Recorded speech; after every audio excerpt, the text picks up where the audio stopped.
अहाना और दुर्गा देवी मिलकर खोलने वाली है ठाकुर जी की वो सच्चाई जिसने इस बड़े घर की नींव तक हिला दी।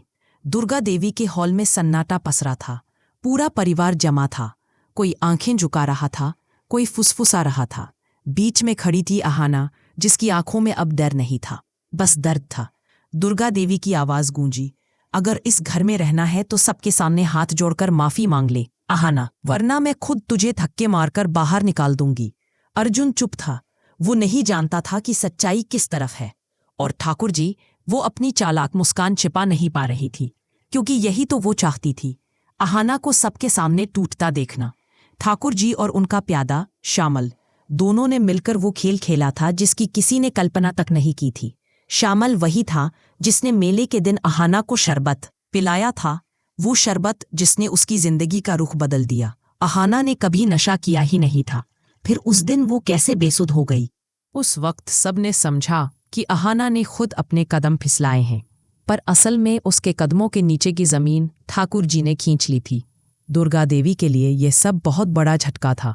एक तरफ उनका सम्मान, दूसरी तरफ उनकी छोटी बहू। ठाकुर जी ने बड़े चालाकी से उनके दिल में शक के बीज बो दिए थे। भाभी, ये अहाना जैसी लड़कियां घर की इज्जत मिट्टी में मिला देती है, ठाकुर जी बोली। और दुर्गा देवी चुप रह गईं, क्योंकि उनके पास सबूत नहीं था, बस हालात थे, और हालात हमेशा सच्चाई से ज्यादा जोरदार लगते हैं। अहाना ने उस रात बहुत रोया, लेकिन अगले ही पल उसने अपने आंसू पोंछ दिए और खुद से कहा, अब और नहीं। वो जानती थी कि इस साजिश की जड़ ठाकुर जी और श्यामल में ही है, इसलिए उसने खुद मैदान में उतरने का फैसला किया। अगर सच्चाई किसी को नहीं दिख रही तो मैं खुद दिखाऊंगी, उसने खुद से कहा, और निकल पड़ी सबूत की तलाश में। अगले दिन अहाना ने श्यामल पर नजर रखना शुरू किया। वो उसके पीछे पीछे एक पुराने गोदाम तक पहुंची, जहां अंधेरे में ठाकुर जी खड़ी थी और श्यामल उनके सामने सिर झुकाए। अहाना दीवार के पीछे छिपकर सब देख रही थी।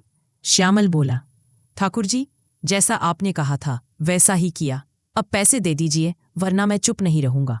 ठाकुर जी ने अपनी पर्स से पैसे निकालकर उसके हाथ में रखे और बोली, ये सिर्फ शुरुआत है, चुप रहना वरना अंजाम जानती हो। अहाना ने फोन निकाला, रिकॉर्डिंग चालू कर दी। उसका दिल जोर जोर से धड़क रहा था, लेकिन उसके हाथ मजबूत थे। वो जानती थी अब वो जीत के एक कदम पास है। लेकिन दोस्तों, कहानी यहाँ खत्म नहीं हुई, क्योंकि उसी वक्त वहां दुर्गा देवी पहुंच गई। उनके कानों में ठाकुर जी की हर बात पड़ चुकी थी। उन्होंने आगे बढ़कर कहा, बस बहुत हुआ ठाकुर जी, अब सच सामने आएगा।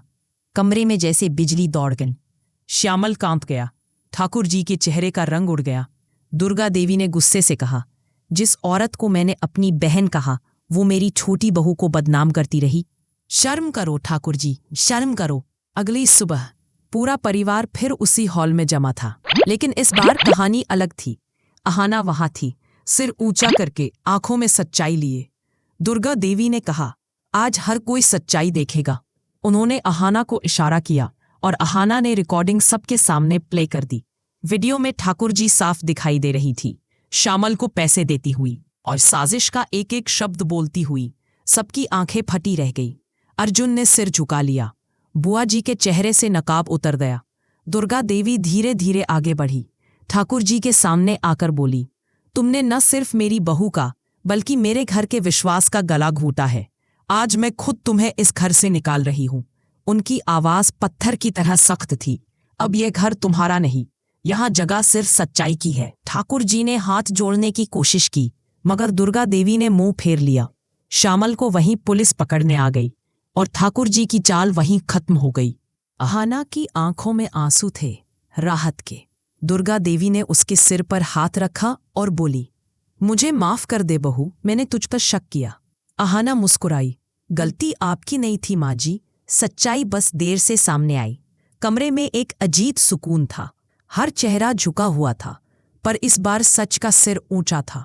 दोस्तों, इस कहानी ने एक बार फिर साबित कर दिया, झूठ चाहे कितना भी चालाक क्यों न हो, सच्चाई हमेशा अपनी राह ढूंढ ही लेती है। अगर आप भी मानते हैं कि सच्चाई की जीत हमेशा होती है, तो कमेंट में लिखिए #JusticeForAhana। और अगर अहाना की हिम्मत ने आपको भी इंस्पायर किया, तो इस वीडियो को लाइक करें, शेयर करें और हमारे चैनल को सब्सक्राइब जरूर करें।